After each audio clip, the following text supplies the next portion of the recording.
What's up, ladies and gentlemen? John McClain here. We got a rental car review. It's been a while since I've been on the road, but I've been on the road and I've got a Nissan Rogue. This is a 2019 that I'll be cruising around in on this trip. Let's take a look.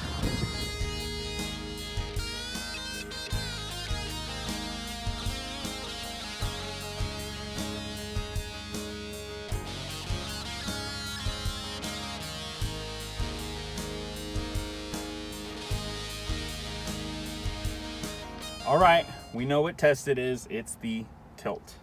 So let's see what it does.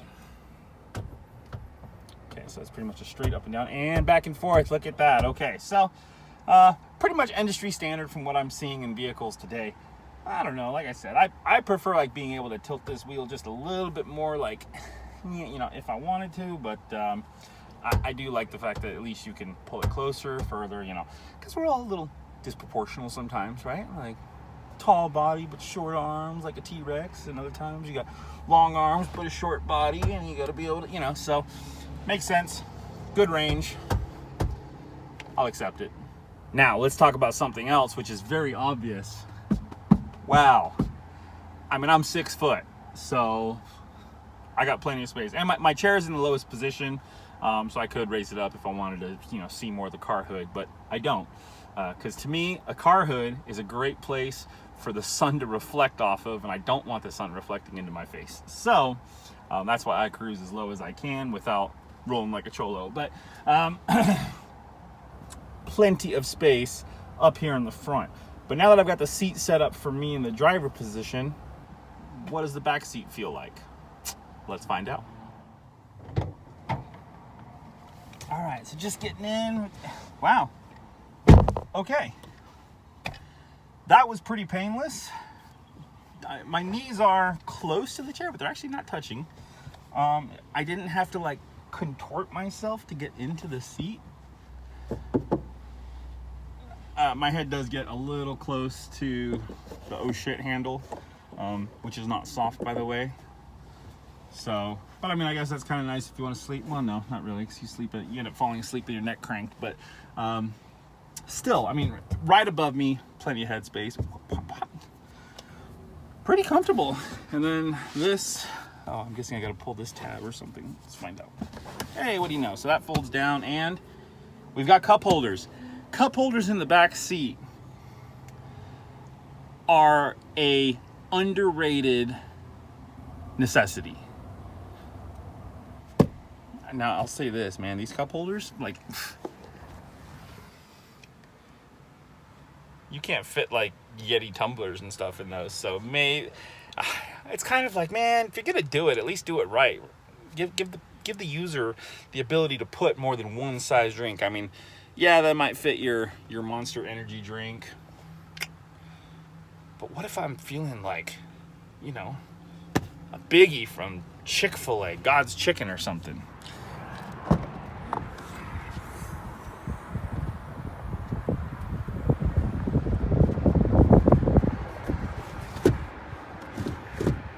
Kind of like that, and then you just rip it out because, you know, I've been doing too many push-ups, and oh gosh, you need 2 hands to put this back on. Back when it stops. Yep. I wonder what's underneath there. Let's find out. Hey, the spare tire. What do you know? It's got hooks for something. Maybe those straps. I bet that's what they're supposed to go on. Plenty of space in the back for sure. As most cars, very easy to hook up to the Apple CarPlay here for those of you that don't have Androids. And as far as navigating the controls and settings and stuff, very easy. Left, right, up, down. I mean, pretty intuitive, kind of like how it's supposed to be. Now, I just did a quick drive from the airport to my hotel, and what I can say is this. It's actually a pretty smooth-ish ride, okay? I've been in better, but you start getting into luxury cars when you get that better ride.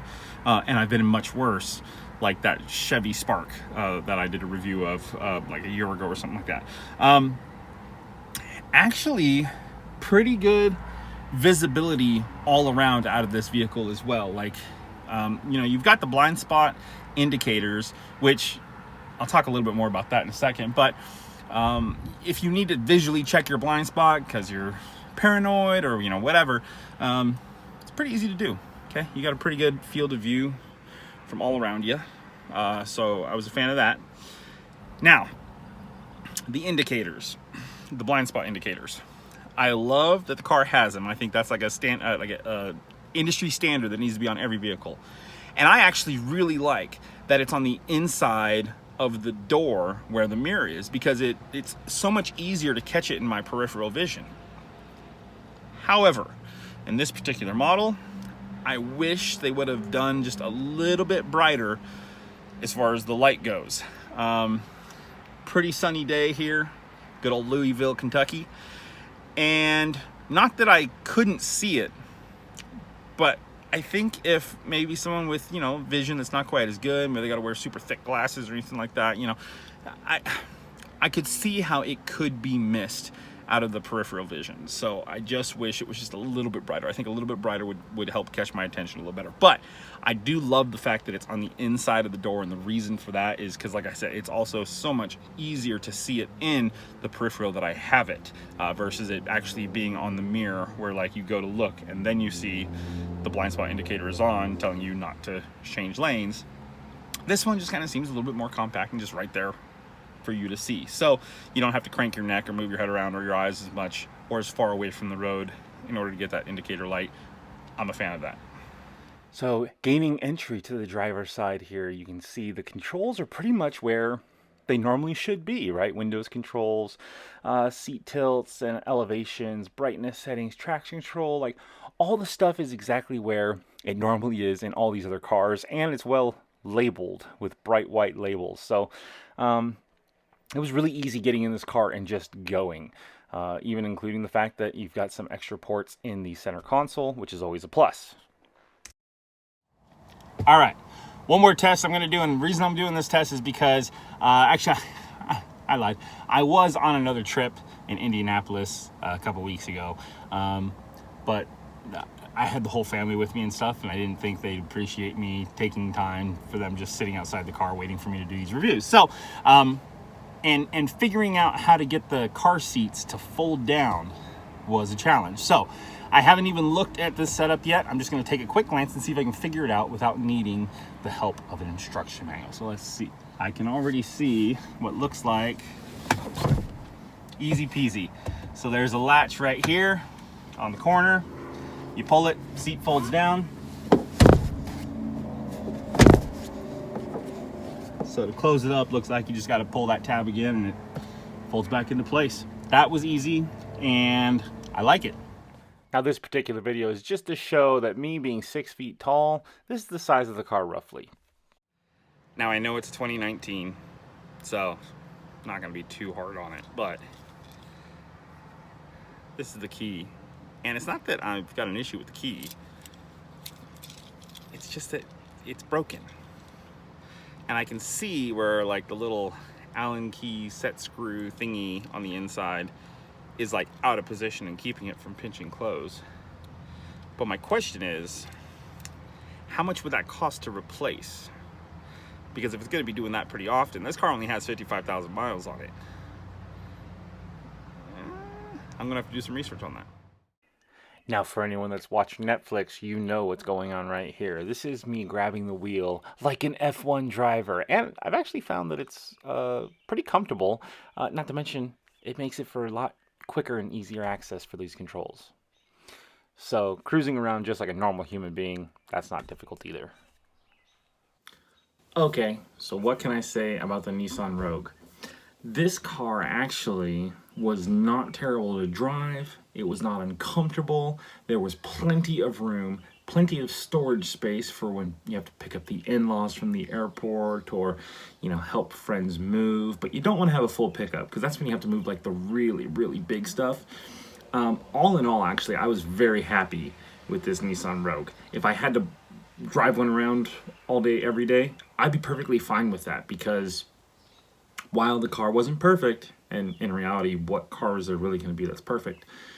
This one really did hit all of the things that you really want to look for when you're looking into a vehicle. Okay, so that's kind of my initial, like I said, rental car review. I only drove it around for a couple days, but in those couple days, I didn't really have any situations that arose where I was unhappy or I was uncomfortable or it was dangerous, blind spots or anything like that. I even had to drive that thing in the rain, and it held up really well. So I would have to say that out of, let's give it a scale of 1 to 10. Where would I put the Nissan Rogue? I think it was 2019, I believe is what I said.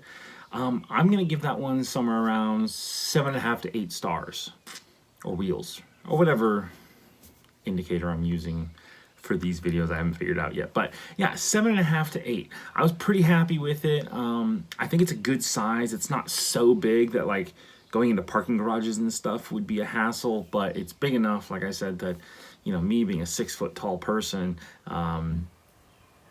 I was comfortable, and not only was I comfortable in the driver's seat, but I was able to get into the back seat without having to feel like I had to adjust my chair at all, to give the person behind me more space, because they had plenty of space if they were 6 feet tall like I was. So, yeah, 7.5 to 8 stars for the Nissan Rogue.